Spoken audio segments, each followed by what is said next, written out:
Today, I am joined by Karen King again for a follow-up to our previous conversation that we had. Was that a couple months ago now? It Yeah. seems like it was a long time ago. Mhm.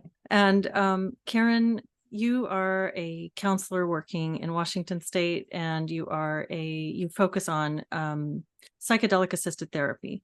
Do you want to say a little bit more about your work for anybody who maybe hasn't seen that previous episode? Yeah. So I own a company called Emerge Clinic, Integrated Wellness and Psychedelics. And we are an integrated center that looks at the whole person. And so we do counseling and psychiatry and naturopathy and acupuncture and massage. And we're really reinvigorating that after the pandemic. Mhm. And so we're focusing primarily on getting ready for the inevitable FDA approval of MDMA Mhm. next year. And so we've been doing ketamine assisted psychotherapy and ketamine treatments for the past 3 years and have been getting all those protocols down and training our therapist and have gotten really familiar with that model. Mhm. Well, and I find it so interesting how this is being integrated into therapy and all the possibilities that come with that, as well as the concerns that come with that. And one thing that this came up when we were talking before. This was kind of the focus of our, well, I guess we had several focuses, but or foci or whatever.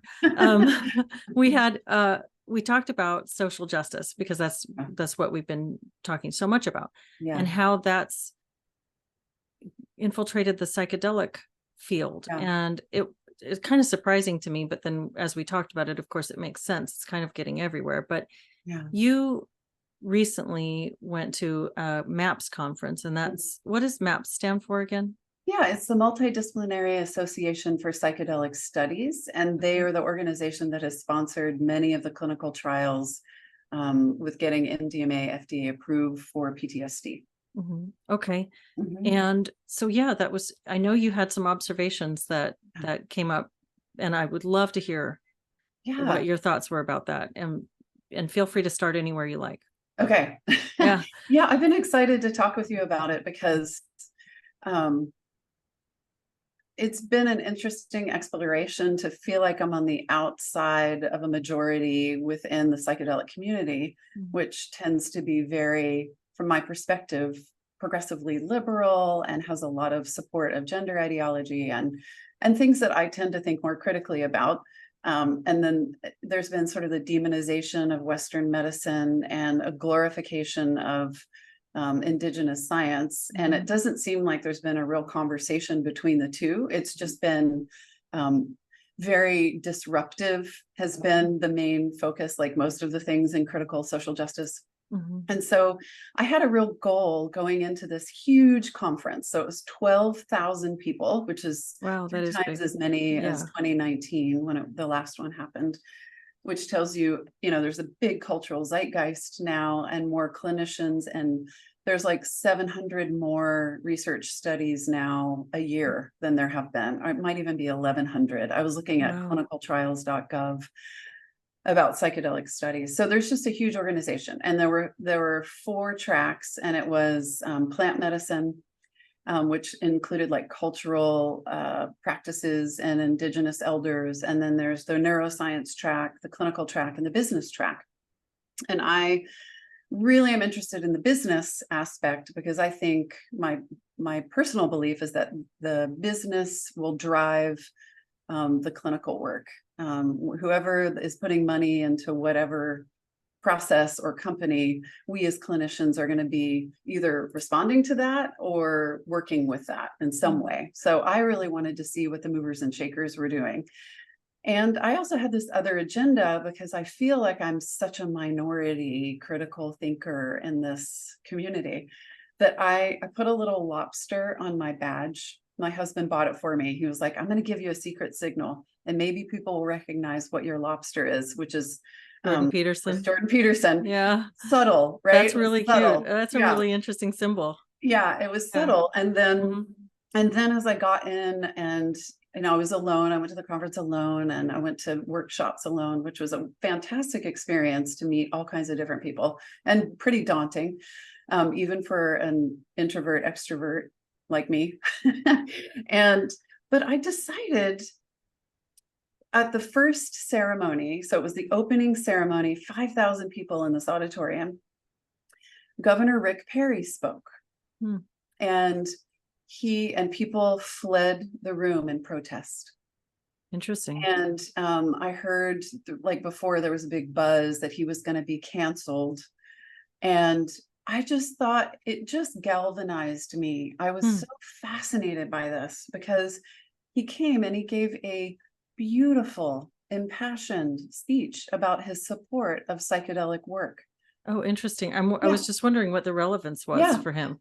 I think everyone was, but Yeah. instead of giving him the benefit of the doubt simply because of his stated political beliefs, you know, the majority, I don't know if it's a majority, it feels like a majority, but a lot of people in the conference were questioning if he had the right to be there, which was fascinating. That somehow philosophically, as you know, the message is you can't tolerate different views. No. And there's one side that you're on. yes, You have there's to be, one, and there's only one side somehow.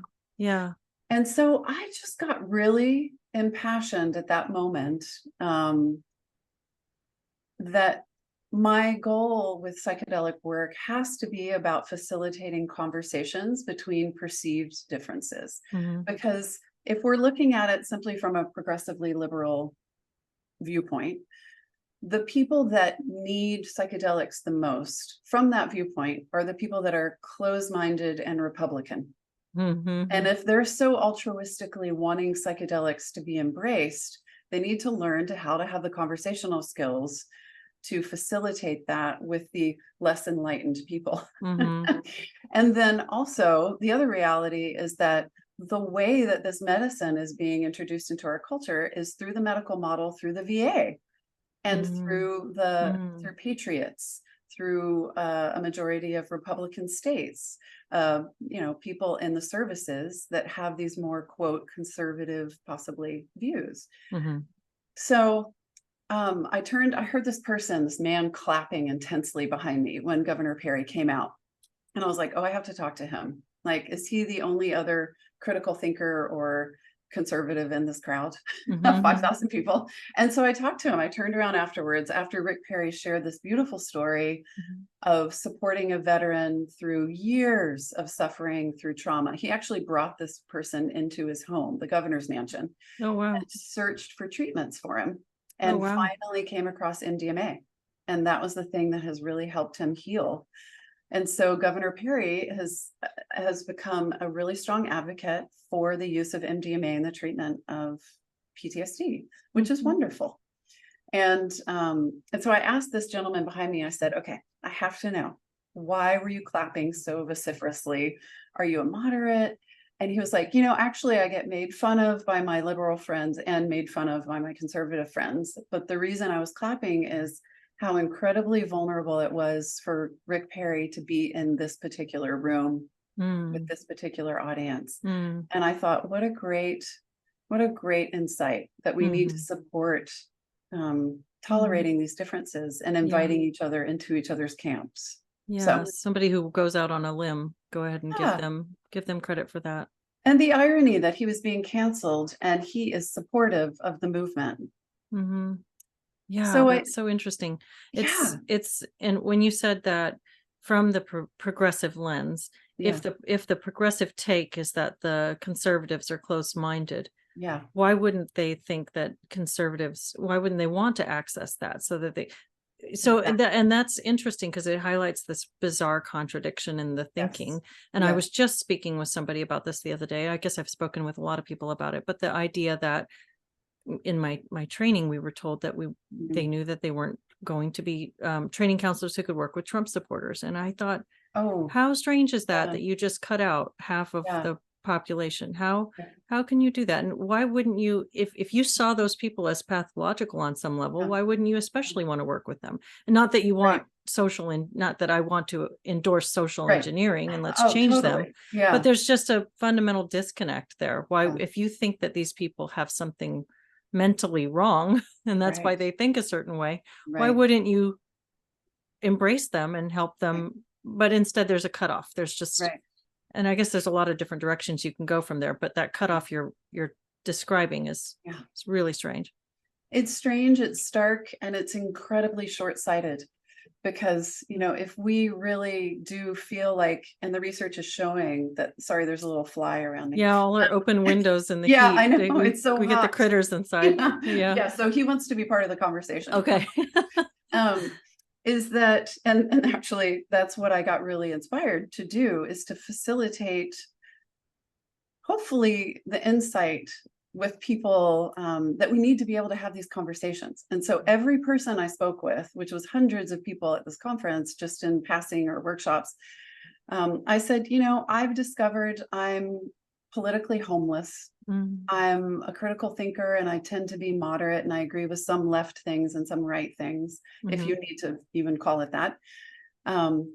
And I don't agree with a lot of the ideology that I'm perceiving in the psychedelic community. What do you think? And every single person I spoke with, therapists, coaches, um, the head of a Hollywood studio.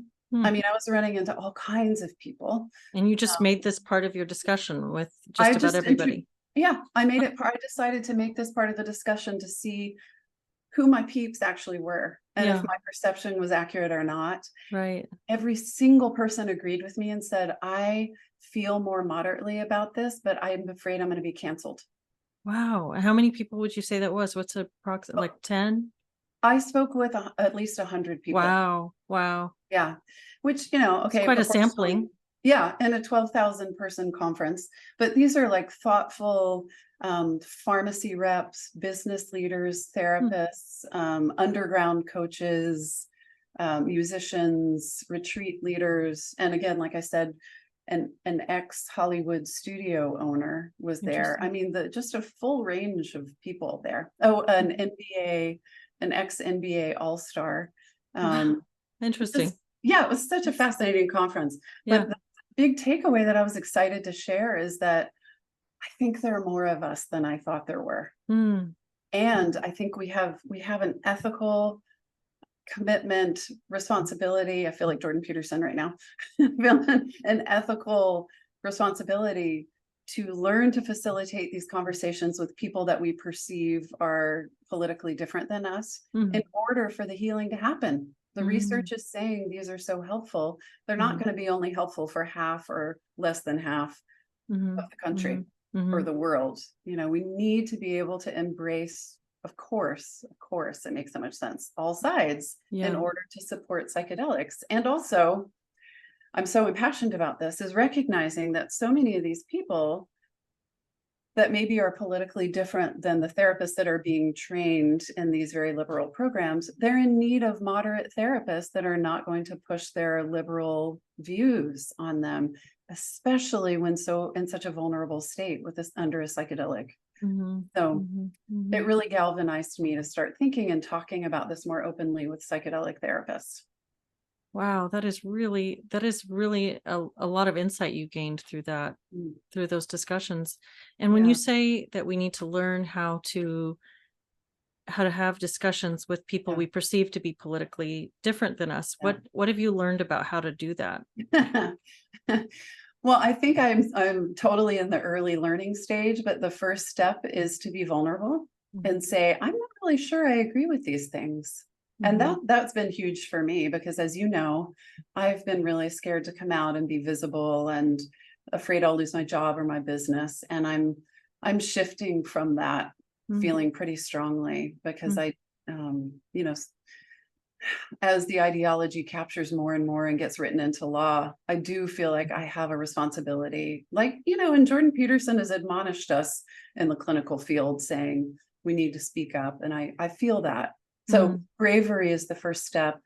Um, And and then just actually being willing to engage. And then yeah. I'm willing to go from there. So the bravery and openness, Yeah, bravery and open-mindedness and receptivity. curiosity. Which are Mm. exactly the kind of things we ask of our clients in a psychedelic session. We have to be willing to do with each other. Mhm. And Curious about the in experience. counseling period, I guess, Yeah, to some yeah, extent. absolutely. So when you think about the reasons why you might be inhibited, or a person, Mm, why you were inhibited when you were, or yeah, why a person might be inhibited and afraid to have those kind of conversations. What yeah, does that, I guess I'm thinking of several things that it could be, yeah, but when you think about that, obviously there's the canceling, there's the yeah. backlash that you might receive, but have you kind of teased that apart and thought about what that intimidation is comprised Yeah. of?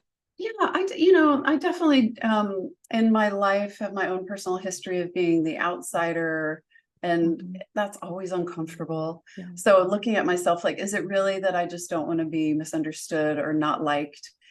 And it's not that, it's I don't want to lose my livelihood. And I think I'm moving beyond the I don't want to lose my livelihood into trusting I'll figure out a way to make a livelihood, because this Mm. is so incredibly important to Mhm. stand up for non ideological capture, Mhm. basically. Mhm. And, you know, there's a real fear that I will not allowed to be certified through the professional bodies Mhm. as a psychedelic assisted psychotherapist, which means I would not be able to participate in MDMA Mhm. above ground with FDA approved if I don't have the certification. And all of the certifying bodies require that you take some kind of oath against your own equity oath. Mhm.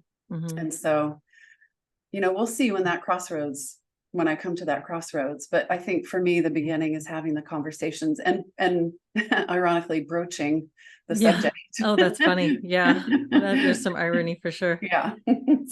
It's interesting. I hear that a lot, and I can relate to that feeling of, what do I have to lose? Yeah. I have things that I could lose if I Yeah. take a stance on this, or Yeah. if I disagree with this in an Mhm. overt manner.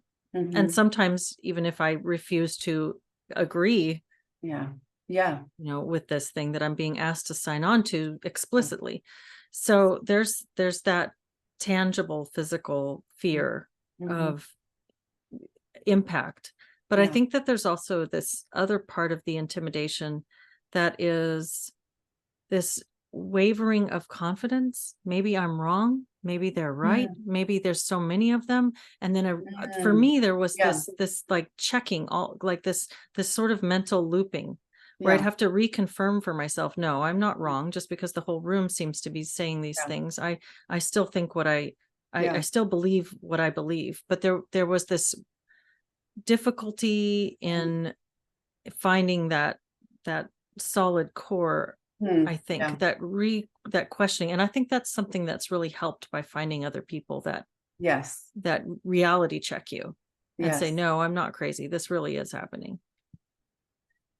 Yeah, I think you're right. And I think maybe you're more humble than I am, because I I haven't struggled so much with that feeling Mm, of maybe, you know, all these other people are thinking this. Maybe I should think mm, this too. From the inception of, and I have to think about the moment. I think it was the moment experiencing my Gen Z employees in the pandemic with their very foreign ideas of what would be helpful to a client.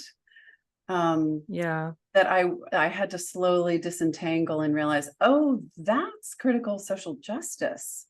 That's not therapy. Hmm. That's interesting. And I think because of my experience in the profession for 15, Hmm. 16 years, I'd never really You didn't questioned have that. that. Okay, No, that's I just, interesting. Yeah, yeah, that's good.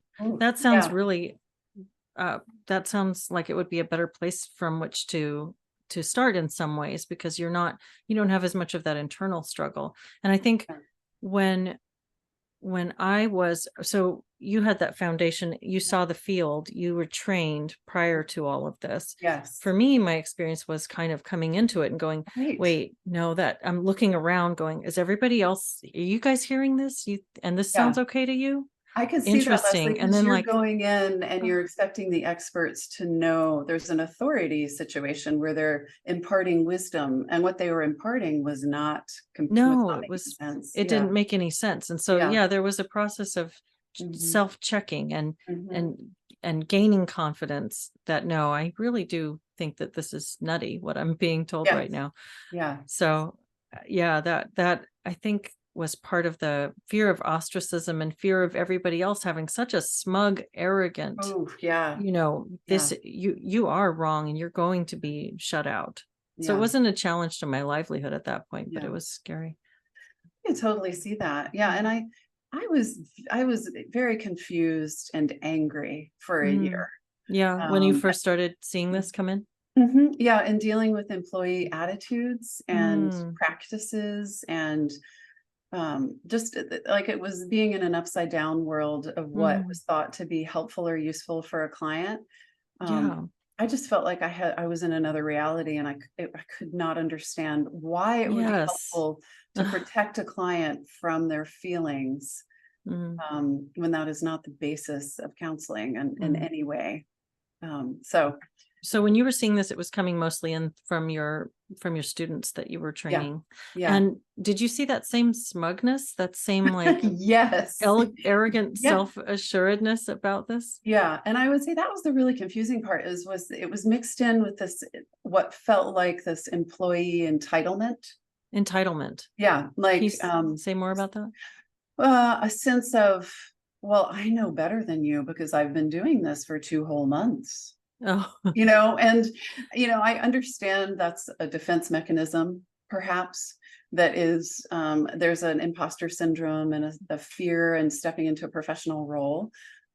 I don't think that's what it was. I think it's like a taught arrogance. mm. Um, So did you yeah, not see that prior to this in no, employees you had had? So this was a new no. thing that was added that you were Mhm. seeing, and it Yeah. came along with the social justice teachings It came along style. from March or June of 2020.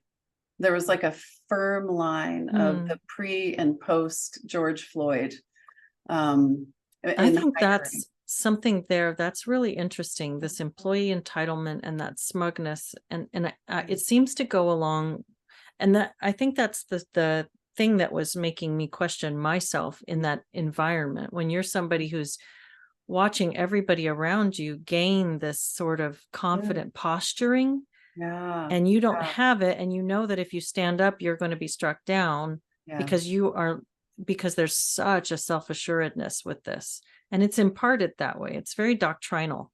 Yes.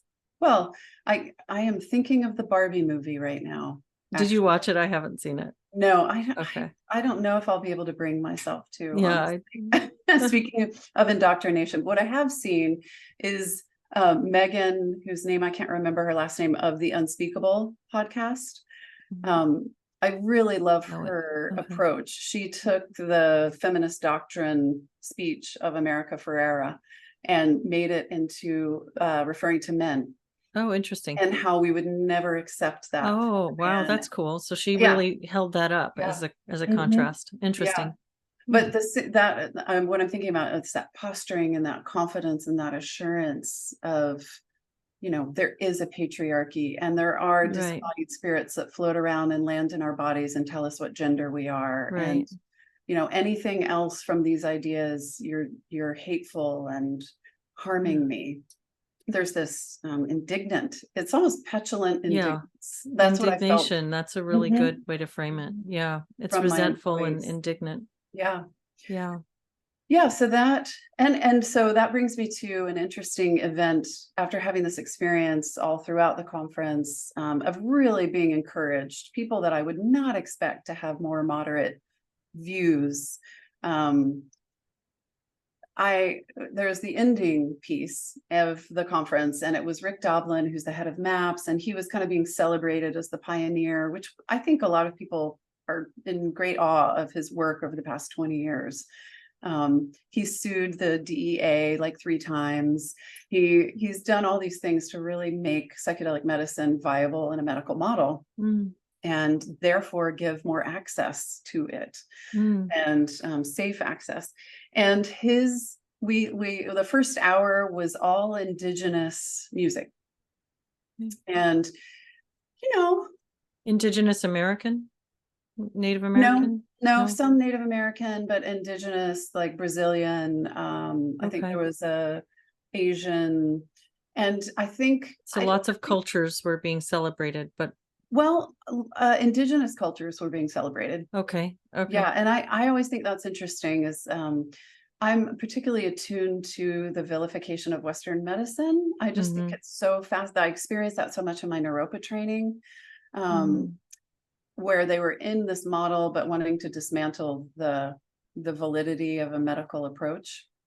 And um, and yet reify the indigenous approach. And I think again, I think my whole platform is that there's a conversation between the two. There has to Mm-hmm. be a marriage of those things. Yes, there's indigenous wisdom from the centuries of practice, and there's wisdom in the medical model and how the world is that we live in today. Mm-hmm. And those two things have to be able to converse because that's reality. Right. Yeah. And at least this is my view.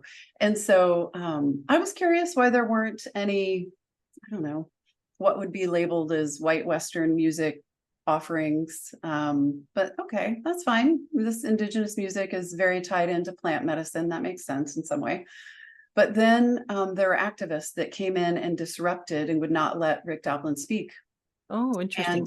yeah, and one of Uh, them was my hmm. Naropa classmate who regularly did this. And I think I even mentioned her in the last um, Oh, interview yeah, maybe conversation so. we had.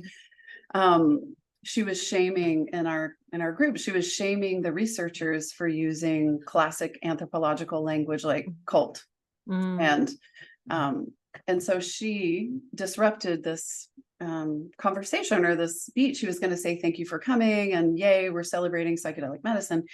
And they were indignant and they were drumming and they were screeching about how indigenous people, indigenous voices were not being taken in account. hmm. And I didn't understand. I sat in my seat and I thought, okay, I don't believe in canceling. Mm-hmm. I'm gonna try to hear what they're saying. And Rick actually said, okay, why don't you come up on stage and I'll give you 10 minutes and you can tell me your whole platform, and then I'd like to be able to speak too, Hmm. which I thought was Mm-hmm. pretty skillful in a way. Mm-hmm. Um, and then she got up and they were just, her whole group were so angry about the exclusion of indigenous voices, but they didn't explain the concrete nature of that. And because my experience being trained in it is that there was an indigenous wisdom elder in every workshop. There was some kind of conversation about cultural traditions, Mm-hmm. present and past. So I didn't really understand what their complaints were. And of course, the way they were doing it was not, from my point of view, helpful. Hmm. So ironically, I ended up walking out because I was tired and I just wanted to hear Rick speak, and I was done with the conference. So I walked out and one other woman walked out with me. And we were like, oh, I understand we should listen. We were both in the same place. I understand we should listen, but we're both tired. Mm. And she was someone who works at MAPS. Mm. Okay. And I was really interested that she had this perspective. And she Yeah. said, oh, you did the Naropa training. What was it like? Mm. And it was the first time anyone has asked me. And I said, actually, it was not good Oh, from my wow. point of view. We She didn't, invited you to share and you did. yeah, I did. I said that there was no clinical training. There Mm. was no discussion of consciousness, which is, I think, one of the most important things to be talking about. Um, there was a little conversation about clinical skill and the use of MDMA, but Mhm. most of it was white privilege, social justice, right use of power. It was 95 to It was the 98% of DEI that. training class. It was. And I said, I didn't want that. I wanted true clinical training, and I don't Right. feel like I got the training I needed. And she said, we've heard that from a lot of people, and we have a letter from 15 MDs and PAs that took the training and they agree with you. Wow, good. And That is so, really good. the conference was basically very validating and heartening that there Mm. is more of what I would prefer to call a sane Yeah. perspective. Yeah. So, Wow, that's amazing. yeah, That's really interesting. Just kind of, there were a couple things that, yeah. as you were talking about that, Mhm. that sort of stood out to me is what you're describing with the rejection of the Western Yeah, model or medical model. And I have a lot of criticisms I know. of Western medicine. So Yeah. I'm I can see why people would criticize it, but Yeah. you're describing a full sale rejection of that, and Yeah. and a replacing of it with this other thing without, as you say, a conversation between the two. And that seems Right. like that very black and white, very splitting Yes. behavior that we Yeah. keep on seeing over and over with this movement. Yeah. And I think it might have been Jaco van Zyl, talked about that as totalizing. It's a totalizing Mm, yeah. ideology. Yeah. And so that's interesting. And then I couldn't help but notice that you said you don't believe in canceling. And so you had your desire to hear Mhm. extended even to not wanting to cancel the people who were canceling someone Yeah. else. And Yeah. that's interesting. Yeah. I mean, I think that's what the skill that we have to develop is hearing the infantile protest, Mm, even if we're judging it secretly internally. hmm. But there's something for me, at least in this developmental stage of me learning how to listen, is I have to make room for it. I Hmm. can't do the thing and cancel it. I have to talk with it. I don't know if I can reason with it. I have to sit in it to an Hmm. extent. Notice I did leave, but Yeah. Yeah. it was like Yeah. to a certain point. And Yeah.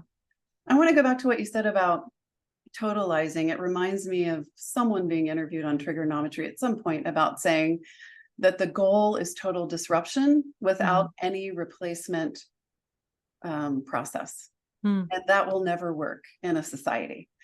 And I think it's true. Without any replacement process. So Yes. it's not, So yeah, mhm, it's not suggesting a better way. It's just exactly. a It's just destructive disruption. ideology. Yeah. It's just disruption for the sake of disruption. Hmm. And at least that is the energy. There's something about that concept, like everyone's in the mood to disrupt and dismantle. And then Yeah. there's this thing that's been happening since the 90s when I was in college at Naropa in the Hmm. 90s, which is that science is bad and Western medicine is evil and it totalizing. And it has a lot of problems, believe me. I mean, I really understand that. I've been um, not victim or survivor, but privy to really bad treatment by doctors, Yeah. the Yeah. compartmentalization, the reductionism, the Hmm. siloedness. Our medical system sucks. Yeah. I There's a work lot of within it. problems with it. Yeah. There's a lot of problems. And it's not all bad. Like Right. penicillin saves lives. We have trauma medicine. We can fix broken bones. We can amputate parts and still have lives. We can Right. heal strokes. Like there are really some helpful things about this.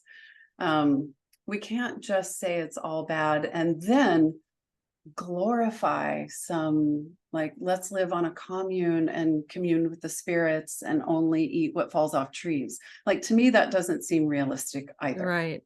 Yeah. Well, what's interesting about that is it's a rejection of something, complete rejection of a thing. It's like, um, let's get rid of Western medicine instead of taking the time to rehabilitate it. Yeah, Let's just let everybody out of prison instead of figuring out why we're doing so right, poorly by so many people in this right. in the Yeah, let's go terraform Mars and get off the yeah, planet because we've messed up a lot of environmental issues or right, whatever it might be. And same thing all the way to, and I know this wasn't the heart of our conversation, but the yeah, gender thing, there's a yeah, lot of being a woman, being a girl is really, really uncomfortable for me. I'm not going to do that anymore. I'm going to go be something completely different. So it just seems like right. it's a really strong theme Yeah, right now. And I wonder where that's coming from as a social current, if you can yeah. think of Or like the collective unconscious. right. I was just going to say, or like an archetypal Hmm. psychological current. Hmm. Um, I was just talking about this with one of my therapists is life really is about holding the dialectic of both and Yeah. I think culturally we maybe globally for whatever reason that seems to be dormant our ability to tolerate the extremes and hold them. Hmm. We have to reject one. And I think that is really like the heart of what I was excited to share with you today too, is that it's so nuanced. Mm. Everything is so nuanced. We'll Mhm. never have a clear answer in some way, Yeah. but we can have more understanding if Hmm. we open up to conversation around it. And developing that nuance skill, I think should be the goal of our lives right now. I love that. I love that. I think that's absolutely, that resonates really Mm, strongly mm, for me. yeah. So are you left feeling optimistic after Yeah, that? Is I that how you, really, yeah? yeah. I feel empowered to be more authentic Hmm. with my beliefs and my questions, mainly my questions. And I feel hopeful that there are others out there that share it in my particular niche. Hmm. And I feel like, yeah, I feel like ironically, psychedelics are really going to help, even if they enter through this, let's say, progressive liberal Mm. framework. Um, that is the purpose of psychedelics. And actually, the result of psychedelics is neuroplasticity, which allows more cognitive flexibility. So perhaps, psychedelics really are the answer. Well, And well, that's really, I think that's really interesting. And I think it's a good place to cap this off. I know you have yeah, a time constraint, so I want to be yeah, respectful of your time. We'll keep it short and sweet.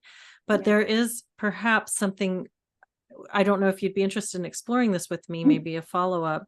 mhm. There are a few concerns around, and you'd mentioned AI last time. So I'm just Yes. gonna like Yeah. plug this for, if you can think about it and see if you Yeah. want to have another conversation. I'd love to talk about the psychedelics and AI and Mhm. the kind of that overlap or what's going on there. And then also, if we are using psychedelics and the psychedelics are in the hands of the social justice counselor, who is Ah, a right. change agent for, Right. it's basically applied sociology instead of applied psychology at this Right. point. What Yeah. does that potentially mean for the client and so, or the Yeah. field? So, And let me just say, and I'll end with this, is that I would love to have this conversation because I believe from my experience in the wisdom of psychedelics that it won't allow itself to be tamed. okay. And so it is very important to have an ethical stance as a therapist and do no harm. Hmm.